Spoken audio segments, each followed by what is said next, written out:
அனைவருக்கும் வணக்கம். பிரசாத் லேப் இந்த மேடை வீட்டில் வந்தால் கூட ஒரு ஒரு மனசு மனக்கணக்கு ஒரு கனத்து போய் தான் இருக்கு. இதற்கு முன் இந்த மேடையில் மக்கள் தலைவா என்ற திரைப்படத்தின் இசை வெளியீட்டு விழா நான் நடிச்சிருந்தேன். அந்த இசை வெளியீட்டு விழாவிற்கு இயக்குனர், திரைக்கதை மன்னன், எங்களது மானசீக குரு கே பாக்யராஜ் அவர்களும் கலந்து கொண்டார். என்னை பொறுத்து அதுதான் அவருடைய கடைசி திரை நிகழ்வுன்னு நினைக்கிறேன். அதில் நானும் கலந்துக்கிட்டேன். அதற்கு அடுத்து வரும் இந்த இசை வெளியீட்டு விழாவுக்கு அவரை இழந்து விட்டோம். கடந்த ஒரு மாசத்திலேயே 2 பெரும் இமயங்கள், பெரும் கலைஞர் இழப்பு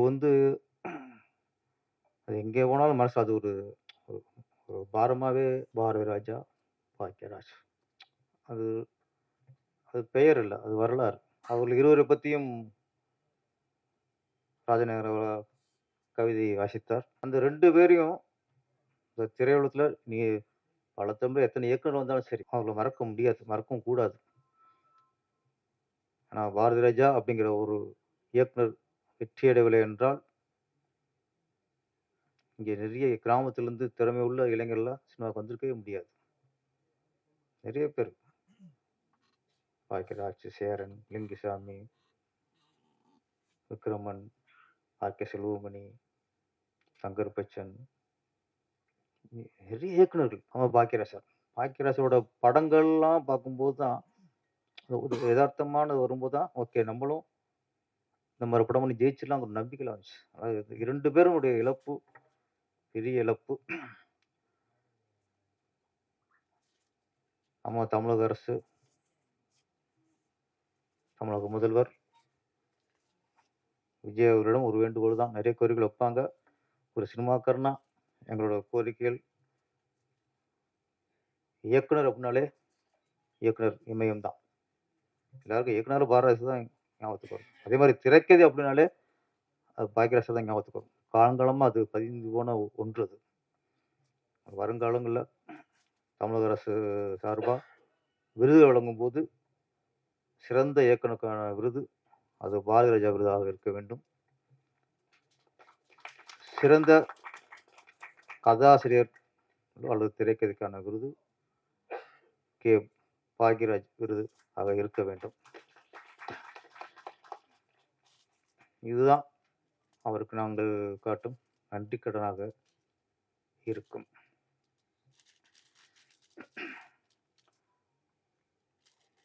நம்ம இசைக்கு ராஜா, ஆமா, ஆதங்கத்தை கொட்டி தீர்த்துட்டாரு. எல்லா மேடையிலுமே ப்ரொடியூசருடைய சைட்ல இருந்து அவருடைய ஆதங்கத்தை வெளிப்படுத்துவது ஆதங்கம் இல்லை, அது உண்மை. ஒரு தொழில் அப்படிங்கிறது எந்த தொழிலா இருக்கட்டும், மளிகை கடையா இருக்கட்டும், டீ கடையா இருக்கட்டும், எந்த தொழிலா இருந்தாலும் சரி, துணிக்கடையா இருக்கட்டும், ஹோட்டலா இருக்கட்டும், தொழில்னாலே அது லாபத்தை நோக்கி தான், வியாபாரத்தை நோக்கி தான். அதுதான் தொழில்ங்கிறது. சினிமாங்கிறது தொழில் தான். ஆனா இங்க மட்டும் வியாபாரத்தை நோக்கி இல்லை, லாபத்தை நோக்கி இல்லை. அதோட வெளிப்பாடு தான் அவரு பேசியிருக்கிறாரு. நல்ல தீர்வு வர வேண்டும். ஏன்னா வர்றாங்க சின்ன சின்ன நடிகர்களுக்கு, சின்ன சின்ன டெக்னீஷியன்களுக்கு சம்பளம் கொடுக்குறாங்க, சாப்பாடு போடுறாங்க, அப்படியே போயிடுறாங்க. அப்படியே ஒரு ப்ரொடியூசர் வந்துட்டா குறைஞ்சது 5-6 படம் பண்ணணும்.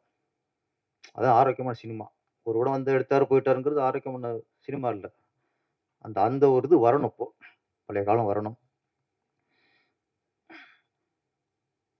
அடுத்து இசையமைப்பாளர் தினா அவர்கள், என்னோட திருப்பாச்சியோட அதான் முதல் படம், என் முதல் படத்தின் இசையமைப்பாளர்.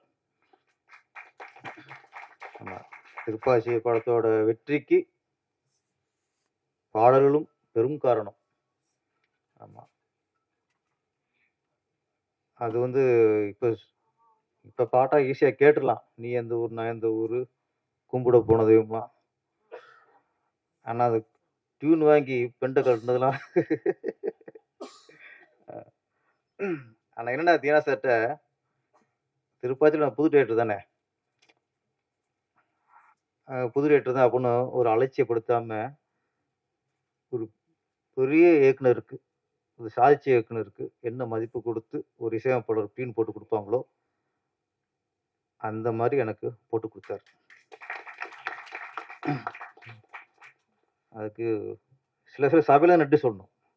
4 செவுத்துக்குள்ள குடுக்குற தண்டனையும், 4 செவுத்துக்கு குடுக்குற சொல்ற நன்றியும் மதிப்பில்ல.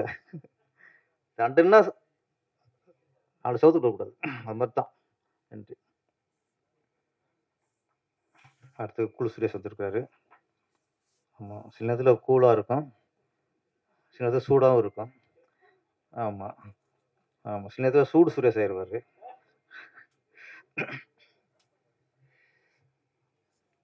இந்த படத்தின் முதல்ல தயாரிப்பாளருக்கு நன்றி சொல்லணும். விமலா ராஜநாயகம். ஏன்னா முதல்ல இது வாழ்த்து அப்படிங்கிறத விட முதல்ல நன்றி சொல்லணும். இந்த சின்ன சின்ன தயாரிப்பாளருக்கெல்லாம் ஏன்னா நீங்க தான் சின்ன சின்ன கலைஞர்களுக்கு, சின்ன சின்ன நடிகர்களுக்கு, சின்ன சின்ன டெக்னீஷியன்களுக்கு அவங்களுக்கெல்லாம் ஒரு ஒரு வேலை வாய்ப்பு குடுத்து, ஒரு 5, 6 மாசம், 1 வருஷமா, 4, 5 வருஷமா வேலை இல்லாம இருப்பாங்க. உங்கள சின்ன புடிச்சது தான் உங்களுக்கு வேலை குடுக்குறீங்க. அதுக்கு முதல்ல என்னோட நன்றி. அப்புறம்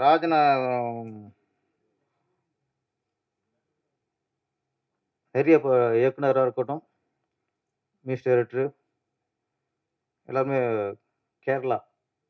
அந்த பாடல் இங்க வந்துட்டு இந்த பாடல் தான். தீனா சார் சொன்ன மாரி, "வந்தாரை வாழ வைப்போம், வந்தாரை ஆளவும் வைப்போம்." ஆமா. அங்க தமிழர்கள் அங்க தான். அதனால இங்க வந்து எங்களுக்கெல்லாம் மலையாளம், தெலுங்கு, கன்னடாலாம் இல்ல. இங்க வந்துட்டா கலைஞர். Cinema music director. சதீஷ் சங்கர்ங்கிறது ஆமா. சங்கர். எங்களுக்கு இசையமைப்பாளர் தான். எங்களுக்கு மொழிலாம் தேவையில்ல. இயக்குனர் ராஜேஷ். அவரு இந்த மொழி, அந்த மொழிலாம் இல்ல. அவரு சினிமா மொழி தான். திரைமொழி தான் எங்களுக்கு. ஆ. அது மாரி ராஜநாயகம் வந்து அதெல்லாம் பார்க்காம கதைய மட்டும் பார்த்துருக்காரு. மொழிய பார்க்கல அவரு. ம். அந்த வகையில உங்களுக்கு நன்றி சார். ராஜேஷ் துணிச்சல பாராட்டணும். ஏன்னா ஒரு இயக்குனர் வந்து பிகினிங்கே ஹீரோ நடிக்கிறதுங்கிறது எல்லாருக்கும் அந்த தைரியம் வந்துராது. எனக்கு திருப்பாச்சி, சிவகாசி, திருப்பதி, திருவண்ணாமலை, அதுக்கடுத்து பழனி. ஆமா. பழனி முடிஞ்சதுக்கப்புறம் நெறைய வாய்ப்புகள் ஹீரோ நடிக்க வேண்டிய வந்துச்சு. சில பெரிய புடிச்சரு சில டைரக்டர்லாம் அனுப்பி கதைலாம் சொல்ல சொன்னாங்க. ஆனா எனக்கு பயம். நல்லா போயிட்டு இருக்கு. ஆண்டவன் நல்ல ஒரு இயக்குனருக்கு ஒரு பாதைய குடுத்துருக்கான். நல்லா தானே போயிட்டு இருக்கு. சின்ன பயம் வந்துருச்சு. வேணாம். பேரரசு ஒழுங்கா வந்த வேலைய பாரு. அவன் ராசு மதுரவன் வந்து மாயண்ட குடும்பத்தார்ல ஃபர்ஸ்ட் என்னத்தான் கேட்டார் ஃபர்ஸ்ட்ல. மாட்டேன்ட்டேன். அது என்னன்னா பயம் தான். நம்மளா அதுக்கு சரிப்பட்டு வருவோமா? நமக்கு இந்த தகுதி இருக்கா? நம்ம ஊர்லேருந்து டைரக்டரா தான் கிளம்பி வந்தோம். இப்படிலாம் நினைச்சோம். பயம் தான்.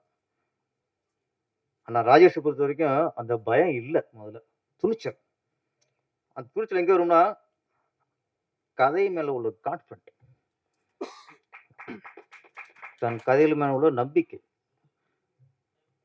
அப்ப இந்த கதையில யார் நடிச்சாலும் ஹிட் ஆகும்போது, அதே நாமளும் நடிக்கக்கூடாது. அந்த முடிவு தான். ஆனா படம்லாம் பார்க்கும்போது, ஹீரோ ஓகே சார் நீங்க. நம்ம சரியில்ல. நீங்க கரெக்ட்டா இருக்கீங்க. என்ன ஹீரோயின் ஹைட்டா இருக்கு அவ்வளவுதான். அது பிரச்சனை இல்லைங்க. ஹைட்லாம் பிரச்சனையே இல்ல. ஆ என்ன அந்த கொஞ்சம் டூயட்ல கொஞ்சம் லவ் சீன்ல கொஞ்சம் அச்சம் தெரியுது. கொஞ்சம் நெருங்க பயப்படுறாரு. ஒரு ஹிட் வந்துச்சுன்னா போதும். அப்புறம் கிட்ட போயிரலாம். அது வரைக்கும் எட்ட தான் இருக்கணும். ஆமா. அந்த தயக்கத்த கொஞ்சம் தூக்கி போட்டுருங்க. படத்தோட கன்டென்ட் வஞ்சி. சீனா சார் சொன்ன மாரி ஒரு நல்ல டைட்டில். அப்புறம் சீசா இயக்குனர் குணா, அவருடைய உங்க வாய்ஸ் நல்லா இருக்கு சார். ஆமா. சில இயக்குனருக்கு தான் வாய்ஸு கணீருங்கும். எங்க பாரதிராஜா சாரோட வாய்ஸ். நமக்கு ரொம்ப மைனஸு. அதனால நமக்கு மைனஸா இருக்கும்போது உங்கள்ட்ட அது ப்ளஸ்ஸா இருக்கு. ஆமாமா. வாய்ஸ் நல்லா இருக்கு. Okay, okay. வாழ்த்துக்கள்.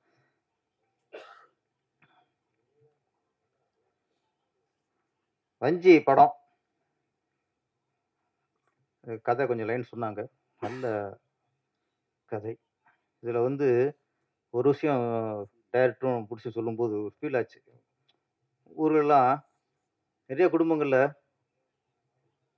இந்த சித்தப்பா இருப்பாங்க, இல்ல பெரியப்பா இருப்பாங்க. சித்தப்பா கூப்பிட மாட்டாங்க. பெரியப்பான்னு கூப்பிட மாட்டாங்க. அப்பா அப்பான்னு கூப்பிடுவாங்க. அது அது ஒரு ஒரு கலாச்சாரம் அது.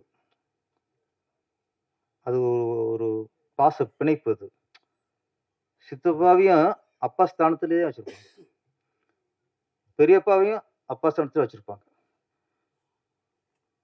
எங்க இதுல இப்ப எங்க குடும்பத்தில அப்படித்தான். பல வருஷமா ஆ சித்தப்பா சித்தப்பா அப்பான்னு கூப்பிடுறது.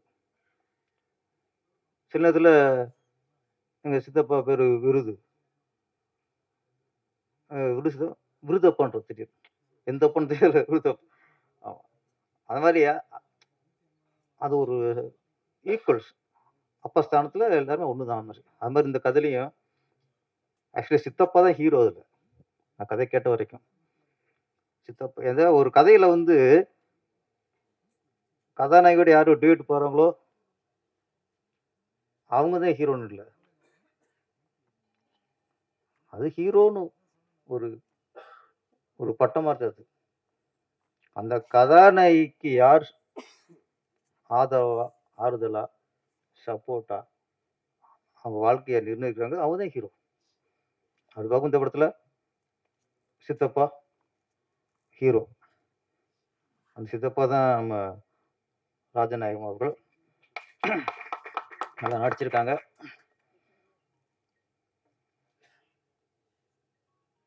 கதாநாயகி. ஆமா எனக்கு ஸ்க்ரீன்ல பார்த்தேன். நேரா பார்த்தோனே எனக்கு பயங்கர அதிர்ச்சி. ஆ அது தானே இது வேற. Okay, okay. இது வேற அது. அந்த பாட்டு ஆடுனது யாரு? அது வேற. Okay, okay. Okay, okay. அதான் ஹோம்லியா இருக்கேன் பார்த்து டக்குனு கிளாமரா இருக்குன்னு பார்த்தேன் நானு. இந்த படத்தோட கதாநாயகி தான் அவங்களும் ஹீரோயின்ஸ் ஒரு 2 ஸ்டோரி மாரி தான் அது. வீர பெண்மணி. பெண்ணுங்கிறது தைரியமா இருக்கணும். அப்படிங்கிறத சொல்றாங்க. நம்ம பொண்ணா பொறந்தோனே ஒரு பொண் குழந்தை பொறந்தோனே, இப்ப ஒரு ஒரு அம்மா மாசமா இருக்காங்க, பிரசவம் ஆயிருச்சு. கேட்பாங்க என்ன குழந்தைன்ட்டு. ஆண் குழந்தை வச்சுக்கங்களேன், என்ன சொல்லுவாங்க? ஆம்பள புள்ளன்றாய்ங்க. ஆம்பள புள்ள பொறந்திருக்குன்றாய்ங்க. பெண் குழந்தை பொறந்தா, பெண் குழந்தை பொறக்க சொல்ல மாட்டாங்க. மகாலட்சுமின்னு சொல்லுவாய்ங்க. அதான் உண்ம. ஆம்பள புள்ள, ஆம்பள புள்ள தான். பொம்பள புள்ள தான் மகாலட்சுமி. சில நேரங்கள்ல அதான் வீரலட்சுமி. பொறக்கும்போது மகாலட்சுமியா பொறக்கணும். ஆனா வளரும்போது வீரலட்சுமியா வளரணும். பெண்கள அப்படி வளர்க்கணும். இந்த படத்துல அப்படித்தான். மகாலட்சுமியா பொறந்த ஒரு பொண்ணு, கிளைமாக்ஸ்ல வீரலட்சுமியா மாறிருச்சு. கரெக்ட்டா டைரக்டர் சார்? இந்த காலகட்டத்துல நெறைய அப்பாலாம் இருப்பீய. ஒண்ணே ஒரு உண்மைய நான் சொல்றேன். யாருமே ஆம்பள புள்ளைய பெத்ததுக்காக பெருமைப்படாதீங்க.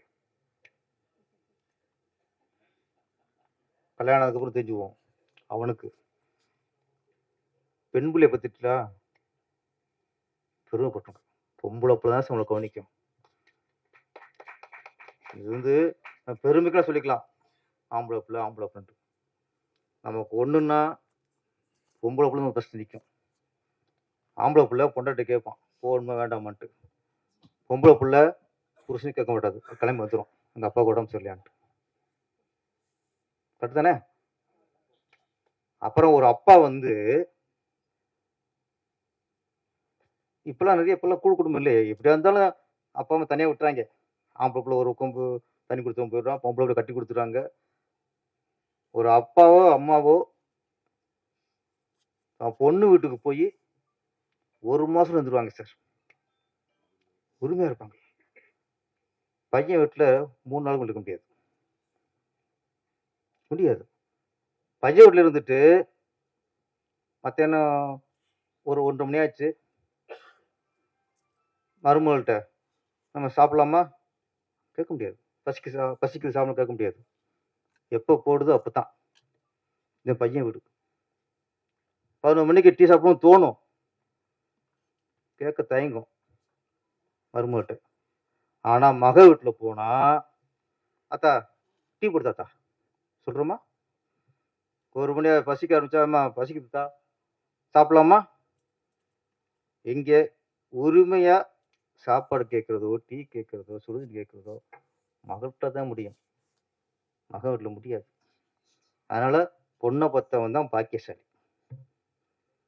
ஆம்பள புள்ள பெத்தவன் பாக்கிசாலி. அவனுக்கு பாக்கி இருக்கு. பாவம்லாம் பாக்கி இருக்கு. அதனால அந்த அந்த மேட்டர் சொல்றது தான் சார் இந்த வஞ்சி. இன்னொரு விஷயம், ரொம்ப நாளா எனக்கு ஒரு உள்ள விஷயம். அரசியல் ரீதியாவே வச்சுக்கங்க. ஏன்னா பெரிய விஷயம் சொன்னா தான் நம்மளுக்கு கொஞ்சம் புரியும். டாக்டர் கலைஞர் அவர்கள். அரசியல் குடும்பத்திலேயே அவர் குடும்பம் தான் பெரிய குடும்பம். அவரு அவரோட கைது செய்யப்படுறாரு. அப்ப ஆளுங்கட்சியா இருக்கவங்க ஜெயலலிதா மேடம். வீட்டுக்குள்ள புகுந்து கைது பண்றாங்க. கைது பண்ணி அதிகாலையில பார்த்தா அங்க சென்ட்ரல் ஸ்டேஷனுக்கு அவர் வாசல்ல அவர் உட்கார்ந்திருக்காரு. பெரிய அரசியல்வாதி, பலமுறை முதலமைச்சரா இருந்தவரு. பெரிய குடும்பம். ஒரு பக்கம் அஞ்சா நெஞ்சன்னு சொல்றாங்க. ஒரு பக்கம் தளபதின்னு ஒருத்தர் சொல்றாங்க. அப்புறம் ஒருத்தர் ஹீரோ ஆக்கியிருக்காரு. அவ்வளவு பேர் இருக்காங்க. அத்தனை ஆம்பளைகள். பெரிய குடும்பம். அவர் கைது பண்ணி சென்ட்ரல் வாசல் இருக்கும்போது, அவர் கூட இருந்தது அவர் பொண்ணு தான் சார். கனிமொழி அவர்கள். வீர பொண்ணு சார். நான் அந்த சில பார்க்கும்போது, இன்னைக்கும் கனிமொழி அவர் மேல எனக்கு ஒரு மரியாதை வரும். ஒரு அப்பா கைது பண்ணும்போது எந்த ஆம்பளை புள்ளையும் கூட இல்ல சார். பொம்பளை புள்ள கூட இருந்துச்சு. அந்த கனிமொழிக்காக கைது எடுக்க முதல்ல. ஏன்னா அது வீரப்பன். வீரப்பெண். அப்ப அப்பனுக்கு ஒண்ணு அப்படிங்கும்போது பொம்பளை புள்ள வந்து கூட உட்கார்ந்துருக்கு. ஆம்பளை யாரும் காணும்ல. அதனால நீ யாராவது பொம்பளை புள்ள பெத்திருந்தா பெருமையா போய் தூங்கிருக்க இன்னைக்கு. என்ன ஒரு நாளைக்கு நம்மளுக்கு ஒண்ணா அதுக்கு வந்து நிக்குங்க. அந்த பெருமை சொல்றதுதான் இந்த வஞ்சி. இந்த வஞ்சிக்கு இதுல என்ன ஆகுதுன்னா, இதுல பெத்தப்பா மத்தப்பான்னு இல்ல. அதுக்கு வந்து யாரு வாழ்க்கைக்கு பாதுகாப்பா, வாழ்க்கை மீது அக்கறைப்பட்டாங்களோ அவங்க தான் அதுக்கு அப்பா. பெத்துட்டா மட்டும் அப்பா இல்ல. யாரு நம்ம மேல அக்கறைப்படுறாங்களோ அவங்க தான் அப்பா ஸ்தானம். அதானே சார் கதை? கரெக்ட்டா கொஞ்சம் புரிஞ்சு வச்சிருக்கேன்னு நெனைக்கிறேன்.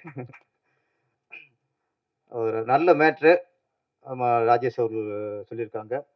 அப்புறம் நான் இப்ப பார்த்துற இன்னொரு அதிசயம், தமிழ கத்துக்கணும், கத்துக்கணும். எனக்கு தமிழ்னா உசுரு. தமிழ் ரொம்ப பிடிக்கும்னு சொல்லிட்டு ஒரு தமிழ் பாட்டு எழுதியிருக்காரு அவரு ஒருத்தர். பாடலாசிரியர். நம்ம இங்க வந்து பாட்டு எழுதணும்னா, உனக்கு இலக்கணம் தெரியுமா? யாப்பு தெரியுமா? கோப்பு தெரியுமா? இவ்வளவு இருக்கு. படிச்சிருக்கியா? தமிழ் எம்.ஏ.வா? அ இவ்வளவு கேள்வி இருக்கு. ஆனா ஒருத்தரு தமிழ் புடிச்சிருக்கு. படிக்கல. தமிழ் புடிச்சிருக்கிறதுனால ஒருத்தர் பாட்டு எழுதியிருக்கிறாரு. உங்களுக்கு ரொம்ப புடிச்சிருச்சா எங்களுக்கு? எங்க தமிழ யார் யாருக்கு பிடிக்குமோ, அவங்கள எங்களுக்கு பிடிக்கும். என்ன அதிசயம். நான் இல்ல நீங்க என்ன இந்த பெண்டுகள் நீ பாட்டு எழுதுறதுக்கு அவர் ஈஸியா பாட்டுக்கு உட்காந்துருக்காரு பாருங்க. கணேஷ் பாபு, கவிஞர் கணேஷ் பாபுக்கு வாழ்த்துக்கள். அடுத்த படத்துல நடித்த அனைவருக்கும், அதில் ஒர்க் பண்ண அனைவருக்கும் என்னுடைய வாழ்த்துக்கள். இந்த படம் மிகப்பெரிய வெற்றி அடைய வேண்டும். விமலா ராஜநாயகம் அவர்கள் தொடர்ந்து படங்கள் எடுத்துக்கொண்டே இருக்க வேண்டும். நன்றி, வணக்கம். வஞ்சி படத்தின் இசை வெளியீட்டு வந்திருக்கக்கூடிய பத்திரிகை மற்றும் ஊடகத்துறை நண்பர்களுக்கும், மேடையில் வீற்றிருக்கக்கூடிய பிரபல இயக்குனர் பேரரசு அண்ணன் அவர்களுக்கும், பிரபல இசையமைப்பாளர் தீனா அண்ணன் அவர்களுக்கும், சீசா படத்தினுடைய இயக்குனர் அண்ணன் அவர்களுக்கும், கூல் சுரேஷ் அண்ணன் அவர்களுக்கும், படத்தின் தயாரிப்பாளர் விமலா ராஜநாயகம் அக்கா அவர்களுக்கும், அருமை சகோதரர் ராஜநாயகம் அண்ணன் அவர்களுக்கும், படத்தினுடைய இயக்குனர் அன்பு சகோதரர் ராஜேஷ் அவர்களுக்கும், படத்தினுடைய கதாநாயகி அவர்களுக்கும், மற்றும் மேடையில் வீற்றிருக்கக்கூடிய படத்தினுடைய படத்தொகுப்பாளர், இசையமைப்பாளர், பாடல் ஆசிரியர் மற்றும் அனைத்து தொழில்நுட்ப கலைஞர்களுக்கும் என்னுடைய மனமார்ந்த வாழ்த்துக்களை தெரிவித்துக் கொண்டு எனது சிறு உரையை நிகழ்த்துகிறேன். படத்தோட ட்ரெய்லர் அப்புறம் சாங்ஸ் எல்லாருமே நம்ம பார்த்துருப்போம். ஸோ எப்பயுமே ஆடியோ லான்ச் வரும் பொழுது அவங்க சொல்லியிருப்பாங்க, 2 சாங் போடுங்க, ஒரு ட்ரெய்லர் போடுங்க அப்படின்னு சொல்லி. ஸோ அவங்களுக்கு நம்ம ராஜநாயக அண்ணனுக்காக எவ்வளோ முன்னுரிமை கொடுத்துருக்காங்க. நிறைய பாடல்களை பார்த்துருக்கோம். எல்லாமே ஒரு புதுமையான ஒரு விஷயமா இருந்தது எனக்கு. என்னன்னா, இந்த பட்ஜெட்ல இதுதான் பண்ண முடியும் அப்படிங்கிறதுக்கு ஒரு எடுத்துக்காட்டு தான் அது. இதே நபர்கள் கிட்ட இன்னும் அதிகமான ஒரு முதலீடு தொகைகள் இருந்திருந்தா அவங்க இன்னும் நிறைய விஷயங்களை பண்ணியிருப்பாங்க. ஸோ அதனால சிறு முதலீடு தயாரிப்பாளர்களாக உருவாகி இருக்கக்கூடிய இந்த விமலா ராஜநாயகம் அக்கா அவர்களுக்கும் சரி, ராஜநாயக அண்ணன் அவர்களுக்கும் சரி, ஸோ ஒரு முக்கியத்துவம் கொடுக்கணும். இங்கே வந்திருக்கக்கூடிய மீடியா ஊடகத்துறை நண்பர்கள். அதை தொடர்ந்து இன்னைக்கு சினிமா இருக்க சூழல் உங்கள் எல்லாருக்குமே தெரியும். ஏன்னா நான் ஒவ்வொரு ஸ்டேஜ்லையும் ஏதாவது ஒரு சில விஷயங்களை நான் பேசிடுறேன். அப்புறம் எனக்கு ஒரு ரொம்ப சந்தோஷமான விஷயம் என்ன அப்படின்னு கேட்டிங்கன்னா, என்னுடைய முழு பெயர் இசக்கி ராஜா. இதுதான் ப்ரொடியூசர் கவுன்சிலையும் எல்லாத்துலேயுமே இருக்க என்னோட ஆதார்லையும். எங்கேயுமே அதை பயன்படுத்த மாட்டாங்க. ஸோ ஃபர்ஸ்ட் டைம் என்னுடைய ஃபுல் நேமை பயன்படுத்தியிருக்கீங்க. ஸோ அதுக்கு என்னுடைய நன்றி. ஏன்னா என்னுடைய ஃபங்க்ஷன்லேயே வி ராஜா ராஜான்னு தான் வரும். ஸோ அது கூட நான் அண்ணன் பேரரசு அண்ணன் அவர்கிட்ட சொல்லிட்டு இருந்தேன். அதுவும் இல்லாமல் இன்னைக்கு சினிமா இருக்கிற சூழல் உங்கள் எல்லாருக்குமே தெரியும். இங்கே வந்திருக்க ஊடகத்துறை நண்பர்களுக்கு அண்ணன் பேரரசு அண்ணன் அவர்கள் நிறைய இசை வெளியீட்டு அளவில் தீன அண்ணனையும் பார்த்துட்ருக்கேன். ஒரு 10 வருஷத்துக்கு முன்னாடியெல்லாம் பார்த்தீங்கன்னா அவங்க மேலே எனக்கு ஒரு நல்ல அபிப்பிராயம் இல்லை. உங்கள் மேலே எனக்கு என்ன காரணம் அப்படின்னா, என்னை சுற்றி இருக்கக்கூடிய நிகழ்வுகள் அந்த மாதிரி இருந்தது, சூழல் அப்படி இருந்தது. தயாரிப்பாளர்கள் அந்த போர்வை என் மேலே ரொம்ப அழுத்தமாக இருந்தது. அப்போ நான் பார்க்குறேன், என்ன இவங்க எல்லா ஆடியோலாம் சொல்லி போகிறாங்க, ஏதாவது ஒரு கருத்துக்களை சொல்கிறாங்க, அப்படி சொல்கிறாங்க, அந்த மாதிரி என்ன இருந்தது. ஆனால் இன்னைக்கு இந்த ஸ்டேஜில் நான் பார்த்துக்கிட்டது மட்டும் இல்லை, இந்த தயாரிப்பாளர் சங்கத்துக்குள்ளே வந்ததுக்கு அப்புறம் நான் பல பன்முகத்தை நான் பேரரசு அண்ணன்கிட்டே தீனானே பார்த்துட்டு இருக்கேன். என்ன அப்படின்னா, இந்த மாதிரியான ஒரு சிறு முதலீடு தயாரிப்பாளர்களை ஊக்குவிக்கிறதுலையும் அவருடைய இசை வெளியீட்டாளருக்கு வருகிறதுலையும் அவர்களை பாராட்டுவதிலும் முக்கியத்துவம் கொடுத்து இன்றளவும் பல நிகழ்ச்சிகளில் அவர் கலந்து கொண்டிருக்கிறார்கள். இது சாதாரண விஷயம் இல்லை. இந்த திரைக்கு பின்னாடியும் அவருடைய பங்களிப்பு நிறைய இருக்குது. இதை நான் தெரிஞ்சுக்கிறதுக்கு எனக்கு இவ்வளவு வருஷம் ஆயிடுச்சு. அப்ப இது மாதிரி இன்னும் எவ்வளவு பேர் இருப்பாங்க. அது அதுதான் சொல்றேன் இல்லைங்களா, இன்னைக்கு அவங்க பக்கத்துல உட்கார்றதுக்கான ஒரு வாய்ப்புகள் எனக்கு கிடைச்சது. அன்னைக்கு நான் திரையரங்கு வெளியில நின்று இதே உதயம் தேட்டர்ல 5 ஷோ, ஒரு ஸ்கிரீன்ல 5 ஷோ விஜய் சாரோட படம் போகுது, 25 ஷோ போட்டாங்க. அவ்வளோ க்ரௌட். அப்படிப்பட்ட ஒரு மிகப்பெரிய ஒரு இயக்குனர், வருவாயை ஈட்டு கொடுத்த ப்ரொடியூசருக்கு மிகப்பெரிய ஒரு இயக்குனர், அவர் பக்கத்தில் உட்கார்றதுக்கான ஒரு வாய்ப்பு, அவரை தவறாக புரிந்து கொண்ட ஒரு கருத்து, அதை தெளிவுபடுத்துவதற்கான ஒரு வாய்ப்பும் இந்த நேரத்தில் எனக்கு கிடைச்சிருக்கு. அப்ப இது மாதிரி சினிமாவில் எத்தனை கலைஞர்கள் இருப்பாங்க, எவ்வளவு பேர் இருப்பாங்க. ஸோ அதனால பொறுமை நிதானம் அப்படிங்கிறது ரொம்ப முக்கியம். சில நாட்களுக்கு முன்னாடி கூட ஒரு தயாரிப்பாளர் ஒருத்தர் சொன்னார், சினிமா உங்களை மாற்றும், நீங்க சினிமா மாற்ற முயற்சி பண்ணாதீங்கன்னு. மாற்றணும் சினிமாவை மாத்துறதுக்காக தான் இங்க இன்னைக்கு இவ்வளவு பேர் போராடிட்டு இருக்காங்க. அண்ணன் பேரரசனும் தொடர்ந்து போராடிட்டு இருக்காரு, தீனண்ணன் போராடுறாரு. இந்த ராஜநாயகன் மாதிரியா இருக்கக்கூடிய தயாரிப்பாளர்கள், கலைஞர்கள், சினிமா நேசிக்கக்கூடியவர்கள் போராடிட்டு இருக்காங்க. எத்தனை தயாரிப்பாளர்கள் இன்னைக்கு இல்லாம போயிருக்காங்க, விலாசம் இல்லாம போயிருக்காங்க, நடிகர்கள் மட்டும்தான் இருக்காங்க. ஆனா கூல் சுரேசனா, இதெல்லாம் நீங்க பேசுங்க. ஏன்னா உங்க இடத்த யாரும் பிடிக்க முடியாது. உங்களுக்குன்னு ஒரு அடையாளத்தை வச்சிருக்கீங்க மீடியால. நீங்க எல்லாம் இந்த கருத்தை சொல்லுங்க. லெஜண்டுக்காக எவ்வளவு புரட்சி பண்றீங்க. இந்த தயாரிப்பாளர்கள் கண்ணுக்கு தெரியாம அழிஞ்சு போயிட்டு இருக்காங்க. எவ்வளவு பேர் வெளியில இல்ல, நடிகர்கள் மட்டும் தெரியுறாங்க, நடிகைகள் தெரியுறாங்க, தயாரிப்பாளர் இல்ல. ஒரு படம் எடுத்தா அடுத்த படம் எடுக்கிறோம். எங்க பரவசண்ட படம் எடுத்தேன், இந்த நெல்லை பாய்ஸ் படம் எடுத்தேன், ப்ரொடியூசர் கவுன்சில் இருக்கிறேன், 1.5 கோடி ரூபாய் பட்ஜெட்ல எடுத்தேன், இதே இடத்துல ஆடியோ லான்ச் பண்ணேன். இப்ப வரைக்கும் அந்த படம் யூஎஸ் ரிலீஸ் பண்ண முடியல, போராடிட்டு இருக்கேன். 0 கிரெடிட், ஃபுல் அமௌண்ட் கேஷ் வச்சு படுத்திருக்கோம். பண்ண முடியல, பிசினஸ் பண்ண முடியல, ரிலீஸ் பண்ண முடியல, எங்க போய் முறையிட முடியும்? ஒரே ஒரு விஷயம் சொல்லிக்கிறேங்க, இந்த ப்ரொடியூசர் கவுன்சில் இப்ப அந்த நிர்வாகத்தின் மூலமா வந்து நான் உள்ள வந்ததுனால இங்க எனக்கு ஒரு அழைப்பு கொடுத்துருக்காங்கன்னு பாக்குறீங்க இல்லையா? இந்த தயாரிப்பாளர் சங்கத்துல ஒரு நிர்வாகியா போட்டிக்கிட்டு கடந்த பிப்ரவரி 22 ஜெயிச்சதுக்கு வெட்கப்படுறேன், தலை குனிகிறேன், ஓப்பனா சொல்றேன். கேவலமா இருக்கு. இத்தனை தயாரிப்பாளர்கள் நம்பி ஓட்டு போட்டிருக்காங்களே, நம்மளால ஒண்ணும் செய்ய முடியலன்னு. நான் என்ன பண்ண முடியும்? நான் ஒரு சாதாரண ஒரு செயற்குழு உறுப்பினர், நிர்வாகம் இருக்கு. நிர்வாகத்தை நான் குறை சொல்ல விரும்பல, ஏன்னா அப்புறம் அதுக்கு நான் பல பிரச்சனைகளை சந்திக்கணும். சரிங்களா? அதனால வந்து இருக்கிறம் தெரியாம இருக்கு, என்னால முடியல. என் மனசு அவ்வளவு கஷ்டப்படுது. எதுக்காக போராடணும்? எத்தனை வருஷம் என்ன வியாபாரம் இருக்கீங்க? ஒண்ணுமே இல்லை. நீங்க பாருங்க, கடந்த ஒரு 3 மாசத்தை எடுத்துட்டீங்கன்னா ஒரு படம் ஓடி இருக்கும். கருப்பு படம் ஓடி இருக்கா? ஓடி இருக்குப்போ. எத்தனை கோடி? நல்லா, இவ்வளவு பெரிய பிசினஸ் ஆயிருக்கான். ஓகே. அதுக்கப்புறம் ஏதாவது ஒரு சிறு முதலீடு படத்துக்களை சொல்லுங்க, போட்ட பணம் வந்திருக்கான்னு பாருங்க. தியேட்டர்ல ரிலீஸ் பண்ற அந்த கண்டென்ட்டுக்கான சார்ஜஸ் கொடுக்குறோம் பாருங்க, கியூபு, யூஎஃப்ஓ, டிஎஸ்ஆர் சொல்லி, அந்த சார்ஜஸ் கூட வராது தயாரிப்பாளர்களுக்கு. வேற எப்படி அந்த வருவாய் ஈட்டுவாங்க? ஹிந்தி பிசினஸ் ஃபுல்லா மூடிட்டாங்க, க்ளோஸ்ட். வேற என்ன இருக்கு? FMS closed. யூடியூப் சேனல் இருக்கா? அது மட்டும் தாங்க இருக்கு, ஒரு 1 லட்சம் 2 லட்சத்துக்கு. வேற என்ன இருக்கு வியாபாரம்? OTT closed. ஷேர் வேணா கொடு, பண்ணித்தரேன் நான். எந்த வழிமுறைகளில் இன்னைக்கு வந்து திரைப்படங்கள் வந்து விநியோகம் செய்ய முடியும், தொழில் ரீதியா நம்ம பாக்குறோம், வருவாய் ஈட்ட முடியும்? எதுவுமே கிடையாதுங்க. ஒவ்வொரு மேடையிலையும் நம்ம வாய்க்கு பேசிக்கலாம், பெருமைக்கு பேசிக்கலாம். வஞ்சி படம் வெற்றி அடையணும் தான், இல்லன்னு இல்ல, அது மிகப்பெரிய வெற்றி அடையணும். அது கடுமையான உழைப்பு வெளிப்படுத்திருக்காங்க. எவ்வளவு கஷ்டப்பட்டிருப்பாங்க, எத்தனை இடங்களுக்கு அலைஞ்சிருப்பாங்க, ஒவ்வொரு இடத்துலயும் பேரம் பேசியிருப்பாங்க. ஒரு 2000 ரூபாயா, ஒரு 1000 ரூபாய் வச்சுக்கோங்களேன். ஆனா வந்து இங்க பினான்ஸ் பண்ணக்கூடிய பெரிய முதலைகள் இருக்கு பாருங்க, 20 கோடி பட்ஜெட்ல ஒரு படத்தை ஆரம்பிச்சு 30 கோடி கடனை வாங்கி ரிலீஸ் பண்ற முதல் நாளைக்கு முன்னாடி வந்து பஞ்சாயத்துல உட்காருவாங்க. அந்த 10 கோடி எடுத்துட்டு ப்ரொடியூசர் போயிடுவார், 20 கோடி எல்லாம் படம் பண்ணிருப்பாரு. அவ்வளவு வாழ்வாங்க, இன்னைக்கு வாழ்ந்துட்டு தான் இருக்கிறாங்க. ஆனா இது போன்ற சிறு முதலீடு தயாரிப்பாளர்களுக்கும் படம் எடுப்பதற்கும் யாரும் பணம் கொடுக்க தயாரா இல்லை. அவங்க வாங்கியிருப்பாங்க எங்க தெரியுங்களா? 10 பைசா வட்டிக்கு, 5 பைசா வட்டிக்கு, கார் அடமானம் வச்சு, வீட்டு பத்திரத்தை அடமானம் வச்சு, சுத்தி இருக்க நண்பர்கள் கிட்ட வந்து 5000, 50000, 1 லட்சம். இன்னைக்கு கூட இந்த டிசபிலிட்டி லாவுக்கு வந்து அவங்க எவ்வளவு கஷ்டப்பட்டிருக்காங்கன்னு அவங்களுக்கு மட்டும்தான் தெரியும். ஏன்னா இங்க முதலீடு அப்படிங்கிறது வந்து அந்த தயாரிப்பாளர் முதலீடு முன்னுரிமை பண்றாங்க இல்லையா, அவங்களுக்கு வந்து வெளியில இருந்து பினான்ஸ் பண்றதுக்கு இண்டஸ்ட்ரியில யாரும் கிடையாது. பெரிய தயாரிப்பாளர்களாக கருதப்படக்கூடியவர்களுக்கு மட்டும்தான் அந்த பினான்ஸ்ங்கிறது இன்வெஸ்ட்மெண்ட் பண்ணிட்டு இருக்காங்க.